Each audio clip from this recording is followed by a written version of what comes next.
1980లో ఓ చిన్న video shop నడుపుకునే సాధారణ మహిళ తమిళనాట తిరుగులేని నాయకురాలు జయలలితకు ఎలా దగ్గరైంది? భిన్న ధృవాల నుంచి వచ్చిన జయలలిత శశికళలు ప్రాణ స్నేహితురాలుగా ఎలా మారారు? జయలలిత కోసం శశికళ తన కుటుంబాన్ని కూడా ఎలా త్యాగం చేసింది? జయలలిత ప్రతి అడుగులోనూ ఎలా అడుగేసింది? అమ్మ నుంచి రాజకీయ ఓనమాలు ఎలా దిద్దుకుంది? అమ్మకు ఆత్మ బంధువుగా ఎలా మారింది?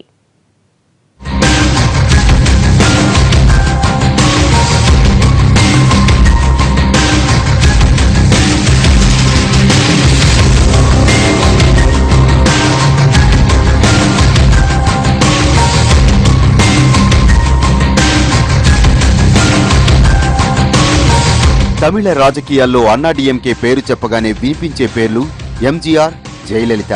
ఇక జయలలిత పేరు చెప్పగానే వెంటనే ఎవరికైనా గుర్తొచ్చే పేరు శశికళ. తొలినాళ్లలో పోయస్ గార్డెన్ సమీపంలో చిన్న వీడియో క్యాసెట్ షాప్ పెట్టుకుని జీవితాన్ని ప్రారంభించిన ఓ సాధారణ గృహిణి ఇప్పుడు ఏకంగా తమిళనాడు సీఎంగా బాధ్యతలు స్వీకరించబోతున్నారంటే ఆమె ఇన్నేళ్ల ప్రయాణం అంత ఆషామాషిగా జరిగింది కాదు. తమిళ రాజకీయాల్లో అత్యంత బలమైన నాయకురాలికి సన్నిహితురాలిగా ఉంటూ వచ్చింది. 25 ఏళ్లకు పైగా జయలలిత వెంటే ఉంటూ వచ్చింది. ఆమె కోసం తన కుటుంబాన్ని కూడా దూరం పెట్టింది. జయలలిత, శశికళ మధ్య సాన్నిహిత్యం ఏ స్థాయికి వెళ్లిందంటే శశికళ అక్క కొడుకు సుధాకరన్ను జయలలిత ఏకంగా దత్తత తీసుకుని 100 కోట్లతో వైభవంగా పెళ్లి చేయించింది. జయలలిత అధికారంలోనే కాదు, అమ్మ ఎదుర్కొన్న అవినీతి ఆరోపణల వెనుక శశికళ పేరు వినిపిస్తూనే ఉంటుంది. అలా 1 కాదు 2 కాదు 25 ఏళ్లకు పైగా అమ్మ అత్యంత సన్నిహితురాలిగా ఉంటూ అటు పార్టీ మీద ఇటు ప్రభుత్వం మీద అమ్మ స్థాయిలో పట్టు పెంచుకున్న ఒకే ఒక వ్యక్తి శశికళ.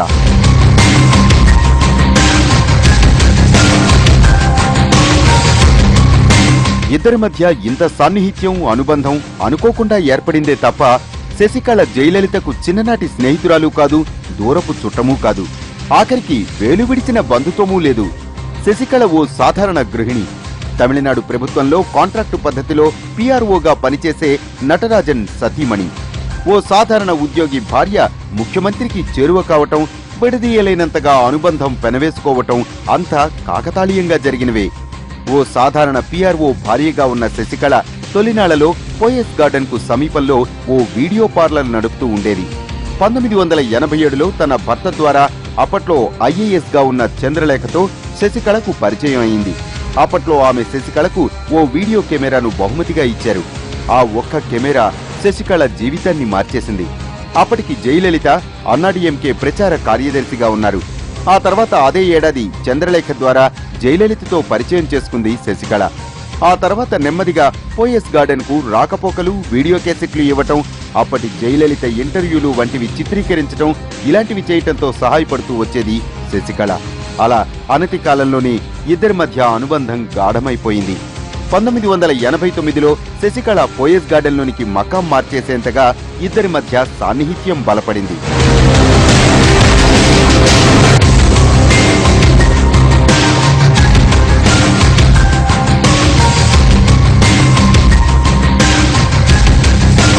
వాస్తవానికి అన్నాడీఎంకే పార్టీలో చేరకముందు నుంచే జయలలితతో శశికళకు పరిచయం ఉంది. అలా పోయస్ గార్డెన్లోనికి అడుగుపెట్టిన శశికళ జయలలితకు సంబంధించిన అన్ని వ్యవహారాలు చూసుకునేది. ఆమె ఆహారం దగ్గర నుంచి పోయస్ గార్డెన్ వ్యవహారాలన్నీ తొలినాళ్లలో శశికళ ఆధీనంలోనే నడిచేవి. ఇలా తన బాధ్యతలన్నీ శశికళకు అప్పగించేశారు జయలలిత. అలా కొన్నేళ్ల తర్వాత శశికళ భర్త నటరాజన్ ప్రభుత్వ వ్యవహారాల్లో ఎక్కువగా జోక్యం కలగజేసుకుంటున్నారన్న ఆరోపణలొచ్చాయి. దీంతో నటరాజన్ను దూరం పెట్టాలని జయలలిత నిర్ణయించుకున్నారు. ఆ టైంలో నటరాజన్ పోయస్ గార్డెన్ విడిచి వెళ్లిపోయినా శశికళ మాత్రం అమ్మతోనే ఉండిపోయారు. ఇలా ఇద్దరి మధ్య అనుబంధం మరింత బలపడింది. అక్కడి నుంచి జయలలితకు అన్ని సమయాల్లోనూ ఆలంబనగా ఉంటూ వచ్చారు.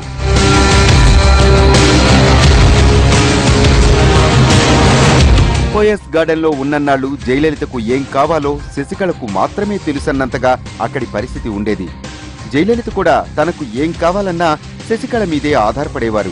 ఒకానొక సందర్భాల్లో జయలలిత తన కుటుంబ సభ్యులను సైతం దూరం చేసుకున్నారు, కానీ శశికళను మాత్రం దూరం చేసుకోలేదు. ఎక్కడకు వెళ్లినా ఇద్దరు కలిసే వెళ్లేవారు. ఆపై Jayalalithaa all India Anna DMK party పెట్టి రాజకీయాల్లో ఎన్నో పోరాటాలు చేసి రాష్ట్ర ముఖ్యమంత్రిగా ఎదిగే ప్రయాణంలో ప్రతి కష్టంలోనూ శశికళ ఆమె వెంటే ఉన్నారు. కొన్ని సందర్భాల్లో జయలలితకు డ్రైవర్గా కూడా శశికళే వ్యవహరించారు. ఇక జయలలిత తమిళనాడు ముఖ్యమంత్రి అయ్యాక శశికళ పేరు కూడా రాష్ట్ర వ్యాప్తంగా మారుమోగింది. జయలలిత శశికళను ఏ ఒక్కరోజు పరాయి మనిషిగా చూడలేదు. ఎక్కడకు వెళ్లినా ఇద్దరు ఒకేలాంటి దుస్తులు ధరించటం, తనకేం కొన్నా శశికళకు కూడా మరొకటి కొనటం, ఇలా ఈ ఇద్దరి స్నేహబంధం నానాటికి దృఢపడుతూ వచ్చింది.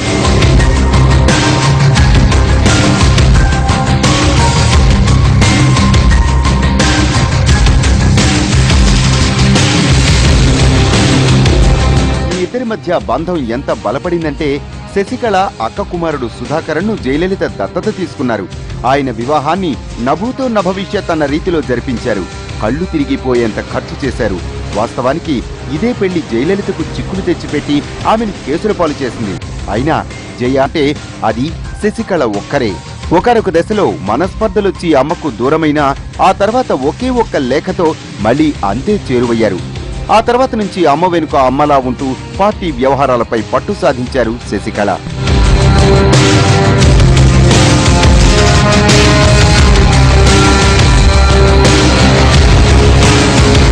పోయస్ గార్డెన్లో జయలలిత వెంట ఉన్న 25 ఏళ్లలో శశికళ ఎంతో నేర్చుకున్నారు.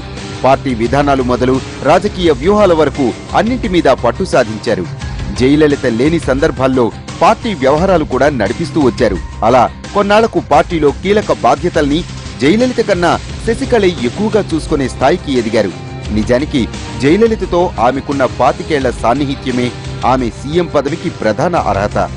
ఆ 25 ఏళ్లలో పోయస్ గార్డెన్లో జయలలిత దగ్గరే రాజకీయ ఓనమాలు నేర్చుకున్న శశికళ అనతి కాలంలోనే జయలలిత స్థాయికి ఎదిగారు. అటు పార్టీ మీద, ప్రభుత్వం మీద, రాజకీయాల మీద పూర్తి స్థాయిలో పట్టు సాధించారు. అందుకే జయలలిత మరణం తర్వాత అన్నాడీఎంకే నేతలంతా చిన్నమ్మకు దాసోహం అయ్యారు.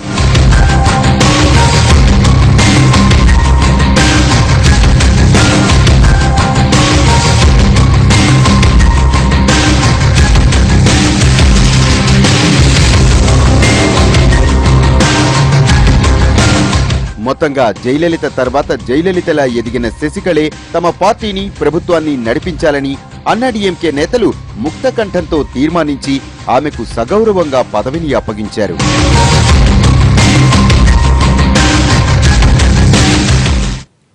స్టోరీ బోర్డులో మరి